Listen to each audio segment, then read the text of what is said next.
Very good. Good morning, students. Today we will look into the module 5 of Principles of Management. Module 5 is about staffing and HRD functions. Staffing is a bit all-the-time word, but today we call it as an HR function. We all know about the principle, the functions of management. There are 5 functions of management, that is planning, organizing, directing, and staffing is one of the functions of the management. Staffing is primarily concerned about manpower, people of an organization. Today, manpower is given a lot of importance in the organization. The right people in the right organization, the right time, will be definitely an economy booster in an organization. So today we will get into basic, we will go syllabus wise, we will go topic wise in this particular module. In this staffing, we are talking about empowerment first. You may be wondering why we are talking about empowerment in HRD functions. Empowerment, in Malayalam it's called as Praktigiranam അല്ലെങ്കിൽ Shaktigiranam. You are empowering the people with the right informations so that they make right decisions, helping the customers meet their objectives, meet their needs, and also organization meet the objective. So empowerment is considered as, empowerment is supported to encourage and utilize the skills and the abilities of the staff, of the people of the organizations. Now we talk about staffing. Empowerment is the degree of responsibility and authority given to an employee to blossom in that organization, meeting the needs of the customer as well as the stakeholders and the organization. The definition of delegation, the advantages, we talk about features of empowerment. Delegation of power. The power, employee empowerment is nothing but a delegation of authority and responsibility to the people. This is the first feature of empowerment. Second feature is self-determination of employees. Some of the employees are very comfortable when they are given authority and responsibilities. Some of the employees are not. But then, when you are empowered, the employees determine what to do, when to do, how to do. The third feature of empowerment is authority over organizational resources. The organizational resources has to be utilized in a proper manner. All the inputs, all the directives are given, and then there is an authority over that and a strong leadership. And an organization which is properly empowered will always have a strong leadership to pass over the leadership skills to the people so they blossom into excellent leaders. And it is not a zero-sum game. So these are the features of empowerment. Advantages of empowerment. Basically, the next is advantages of empowerment. It helps in saving costs, it boosts the morale of the employee because they realize that management is valuing them, management is considering them, management is looking after their needs, giving them authority and response. It boosts the morale. The value of the employee shoots up. It strengthens management-employee relationship. Because employees very clearly told by the management that we will empower you in these areas and these are the areas which you have to do.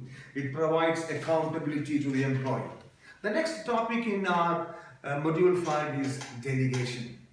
As we all know the word delegate, we hear it many times, delegates attending this meeting. These are the people who are delegated by the organization from one organization to a venue where they attend on their behalf.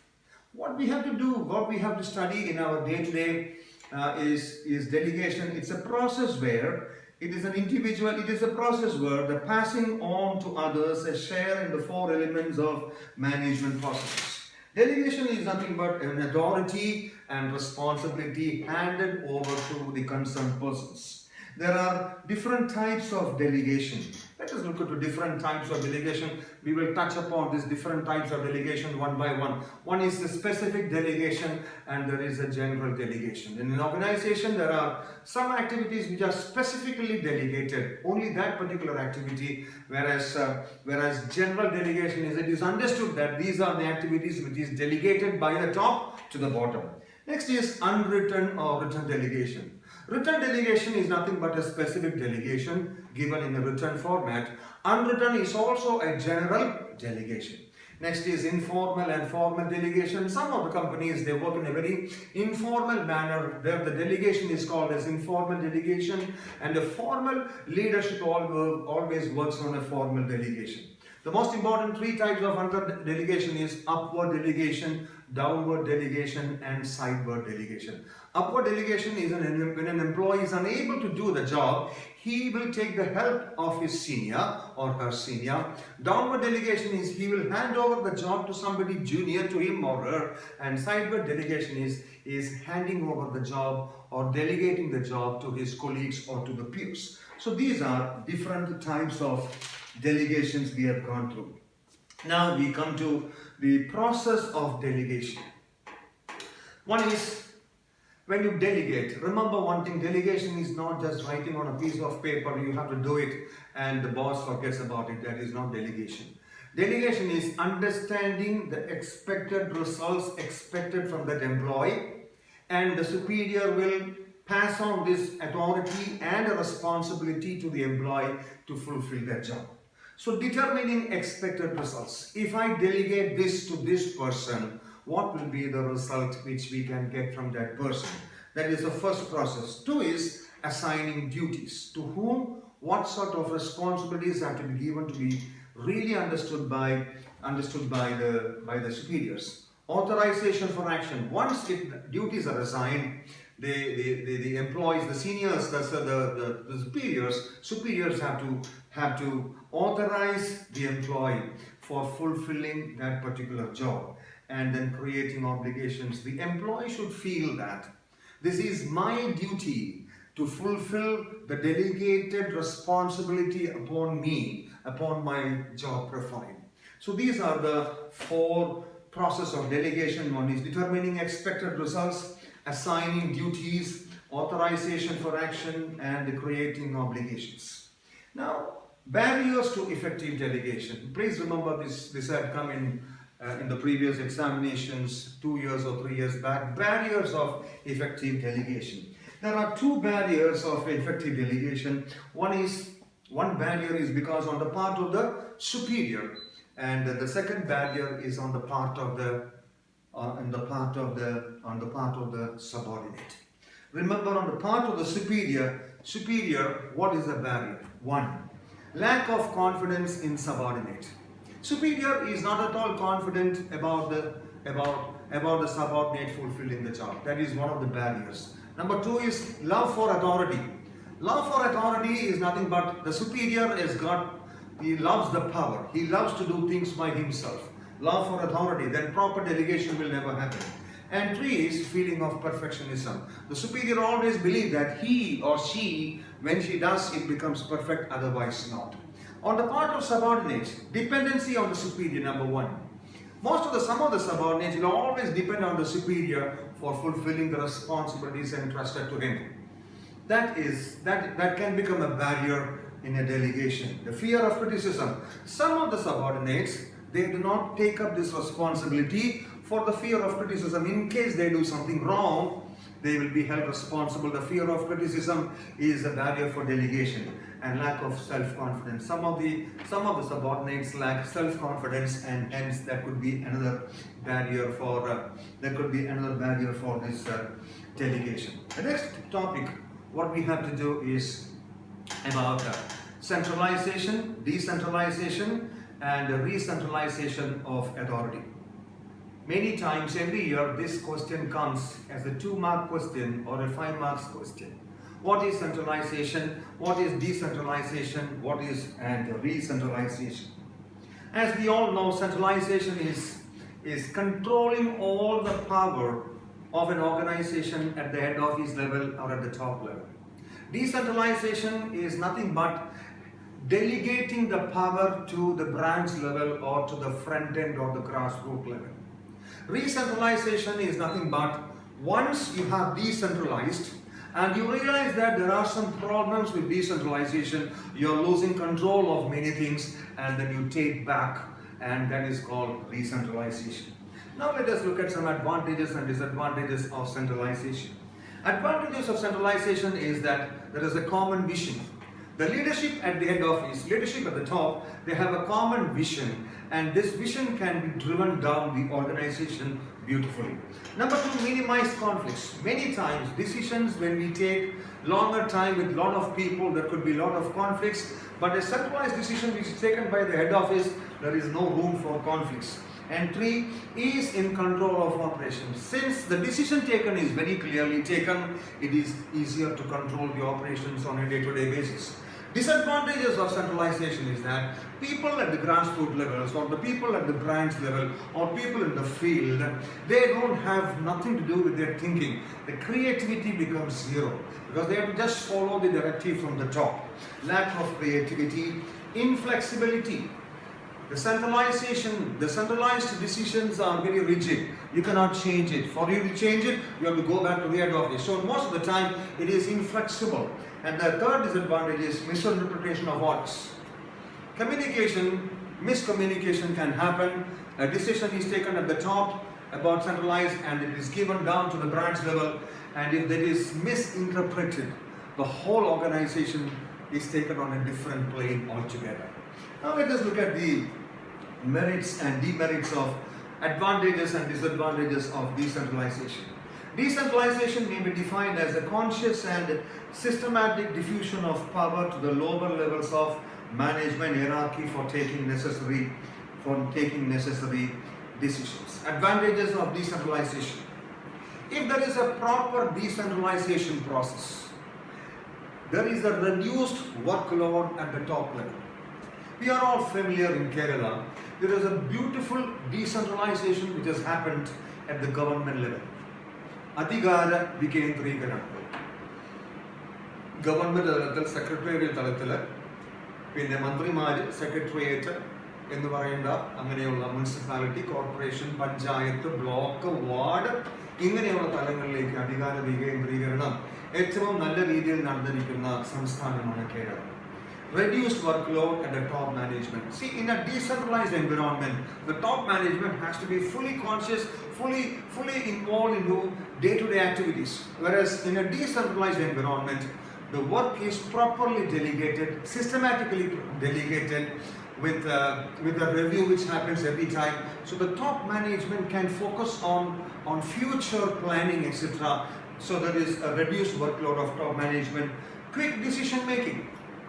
The person on the street or a junior officer can take decision because he has been authorized to take decision based on informations. And the third advantage is ease in performance appraisal. The activity, the appraisal of the employees can be beautifully done. The responsibility can be drawn out, authority can be drawn out, the functional areas can be very clearly spelled out, what is expected of the employee is spelled out, and what is the outcome is also derived, and there is ease of performance appraisal. In these days of computer science, where every employee is given a laptop by organization, there is a flow of information from the top to the bottom. There is an excess, there is a flurry of information is available, and properly channelized to the grassroots level, the people can take better decisions, which was not the case some 10 years or 20 years back.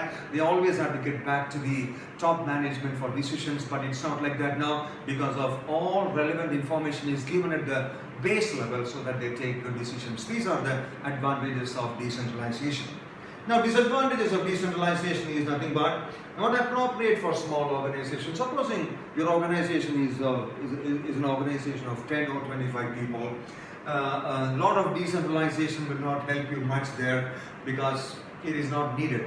Decentralization works out well in medium and bigger organizations. It may pose challenges. Implementation of decentralized structure in small organizations have been tried over the years and have expanded internally, may pose challenges in the organizational, in the personal as well as in the old systems. Ineffective in emergency. Supposing there is an emergency situation, you have to take some big decisions, this may not really help you because the bigness of the decision itself will take you back to the centralized environment. Dear students, in our textbook given here, there is this question has been asked most of the years. So please give importance to this centralization and decentralization. Make a comparative statement of centralization and decentralization. The meaning, the basis of distinction, the meaning, the authority of top management, complete control. Centralization means complete control at the top level, and decentralization means top management decides vision, strategy, etc. Whereas day-to-day functioning and market price changes, etc. are decided by the grassroots levels. Then the next distinction is authority of middle and lower level management. In centralization, implement decision is taken at the top, whereas in decentralization it is taken at the bottom. It is flexibility. In the terms of flexibility, decentralization, there is a lot of flexibility, whereas in centralization, it is slightly rigid. And significance, better controlling in centralization, whereas controlling a bit, if not done properly, can be disastrous in decentralized environment. So this is about module 5, what we are talking about. The next topic, what we are talking is effective organizing and organizational effectiveness. Every organization is measured based on the effectiveness of that. No organization in the world is above effectiveness parameter by the management, by the customers, and by all players in the stakeholders. Indicators of an effective organization. Let us look at indicators. What are the parameters by which, when we look at once, we realize that, oh, this organization is run effectively. Number 1, innovation. Innovation, what is innovation? Innovation is concerned with creating significant changes to enhance products, services, processes so that it helps the business. Any organization which has got significant innovative happenings clearly indicates that it is a very effective organization. The people are thinking on how to improve their performance so that they can meet the needs of the customers as well as that of the suppliers and everybody concerned. So, first indicator of an effective organization is innovation. Second indicator of an effective organization is the results. What was the objective at the beginning of the year, and then what have you achieved in terms of turnover, in terms of payment collected, in terms of R&D time, conversion time, in terms of number of customers acquired or added, in terms of return on investments, what are the results? If most of the time you have achieved the results, that is an indication of an effective organization. The next is absence. If you casually look at the absence level of an organization, over the few years with my experience, I can tell you, when the absenteeism is increasing in an organization, there is something wrong with the organization. People will not move away from their workplace without any reason. Most of the people would like to come to the workplace and work and then get an earning. This is a basic philosophy.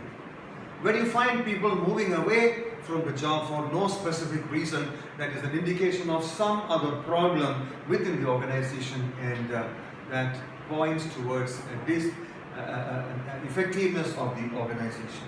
Fiscal indicators is very important indicator for effective organization, like return on investment, the market share of the product, financial turnover, payment collection time.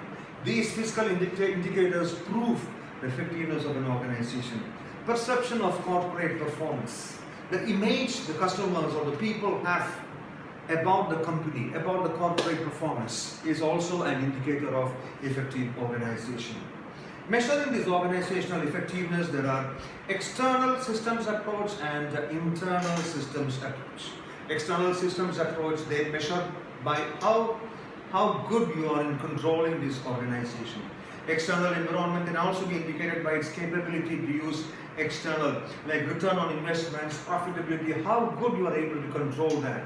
Whereas internal systems approach is based on innovation, and the technical approach is based on efficiency, what is the input and what is the output, and how productive your organization has been in various areas. And goals attainment approach. What was your goals and how many percentage of the goals you have achieved. So these are the 4 types of effectiveness measurement parameters. 1 is control parameter, 2 is innovative, and 3 innovation, and 3 is efficiency, and 4 is approach. Now next we come to about culture responsive organization. What is culture? Every organization has got a culture. It can be a good culture, it can be a very good culture, it can be a bad culture. But then every organization is a culture responsive organization. Today there is a diversity of culture in all organizations. An organization in Cochin or Trivandrum will have people from all over country and outside the country also. And every country, every state, people from every state has a different culture. So it is a diversity of culture what we are going through. So human resource people will have a tough time in maintaining, understanding this different culture and managing the people from different culture. So today an organization succeeds when it is culturally responsive. We cannot remain glued to one type of culture. We have to be open to all types of prevailing culture in our society. Developing culture responsiveness, etc. Guidelines for becoming a culturally responsive organization. 1. Institutionalizing cultural knowledge.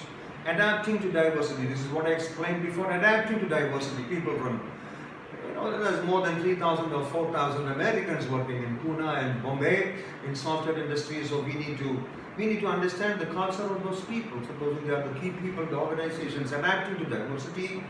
Valuing diversity. Let us value the culture of guys from northeast or from north or from east or west and help them grow in the organization. Then cross-cultural training. Before going abroad, people are given a training on how to behave with the people over the place. So when you go to Japan, most of the companies will train you how to interact with people in Japan. That's a cultural training important. Assessing the pulse of the company and establishing clear performance standards. Next is about the global organization. Global organization structures. I'll briefly touch upon these points. One is international divisions. There are divisions based upon international divisions. A global business can have an international division for catering to the needs of the foreign markets. There is a separate international trading division. 2 is geographic structure. You have Asia Pacific company, Asia Pacific offices, you have European offices. Geographically the offices and the organizations are built up. Then there is a product structure, product division. There could be a product manager, there could be a global product manager. An organization with so many products will have so many global product managers. Metric structure, under metric structure, the functional levels of the organizations are determined by the geographical forms and the central workforce is functionally oriented. So these are the global organization. And the next, dear students, is about, in your syllabus we come to a topic called staffing. What is staffing? Staffing is trying, arranging, organizing, working together to get the right people for the right slots in organizations so that it helps achieve organization's objective. So management process by which an organization obtains, it can be seen as an activity of organizing, cultivating, deploying, appraising and building people. Features of staffing. The first feature is managerial function. Staffing is a managerial function. As we have studied in module 1, you have seen the functions of the management is nothing but planning, organizing, directing, controlling and staffing. So managerial function, staffing is a managerial function and it is a pervasive activity. Staffing is a pervasive activity, at the same time it is a constant activity. Staffing happens in all departments. Staffing has to be there in all departments. Staffing happens consistently throughout the organization. And effective management of employees and suitable selection and placement. Getting the right people for the right slot. If you get a round peg in a square hole, that is a proper mismatch. So staffing is extremely important because in today's world, business world, human resources are considered as capital. Human resources capital. So if you have wrong capital, then you are bound to lose. So staffing is extremely important and it is a very universal and a dynamic function. Importance of staffing, it is key to other managerial activity. If you have a right production manager, your production function is as per the organizational objective. If you have a very different and wrongly selected production manager, your organizational objective is derailed. It is creating healthy employee relationship. Once the employee knows what is expected of him or her by the management, it creates a very interdependent, healthy relationship. Human resource development, long-term impact and prospective involvement are the things. Now let us look at the process of staffing, or in other terms, what are the process of staffing. Remember, this has come as a 10 marks question in last years, in previous 2 years, this has come as a 10 marks question. What is the process of selecting people? Let us, I'll point one by one. Manpower planning. What is manpower planning? It is nothing but when you begin an organization or when you go for an expansion, you sit down and calculate how many people are needed, what are the type of people needed, what are the skill level needed, you plan it out. A company which begins without a manpower planning is bound to have overstaffing in a very short span of time. So first process is manpower planning. How many people are needed in this particular branch? How many sales engineers are needed? How many accountants are needed? Etc. And what will be their job functions? Number 2, job analysis. After manpower planning, a proper job analysis is done. For example, job analysis means what are the jobs? Job analysis can be divided into 2. One is job description and one is job specification. What is the type of job? How it should be done, methods, etc. And specification is that how we can specify the job to get the right person for this job described. You analyze the job, how much time it takes to complete a job. And if so many people, a particular job to be completed takes some 10 minutes, for that particular process, I need to have 1 or 2 people. And thereby, when you total it up, how many people you need in the production. So job analysis is important. Then comes recruitment. I've been telling in the classes all over, there is one definite question which can always come up is the difference between recruitment and selection. And all of you know that recruitment precedes selection. Recruitment under the step for fulfilling the present and the future job vacancies in the organization. Recruitment is trying to get as many biodatas and people getting attracted to your job in your organization from various colleges and from various other companies. You have advertisements in the social media, you have advertisements through job placements, you have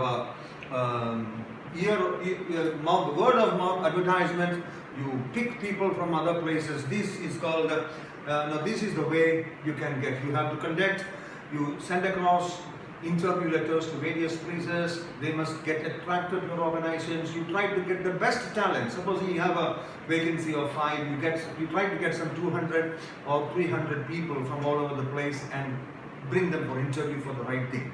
So this is about recruitment and selection. After the recruitment process is over, selection comes into picture.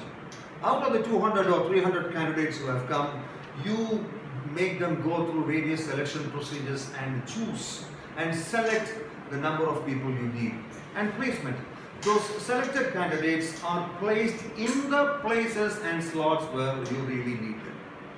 Where exactly they have to be placed, whether they should be in manufacturing, whether they should be in quality assurance, whether they should be in sales, etc., will be done after selections. Induction and orientation is given to the selected employees about the organizations, what the organization do, what the organization is up to, and all those things are briefly talked about the organization to the employees. Training and development is a part of staffing. It cannot be delineated from staffing process at all. Once a person enters the organization, any standard organization will offer good training and thereby develop the staff, develop the human resource capital to fulfill the future functions given by them. And then promotion and transfer. Staffing department or personnel department or HR department also takes into consideration the promotion and transfer, performance appraisal of the organization, of the employees, how he or she has employed and where they have to be transferred. And separation. The word separation is nothing but exit. Separation is nothing but exit. So management must also concentrate on activities, on exit interview. Once they resign and go, what is the reason for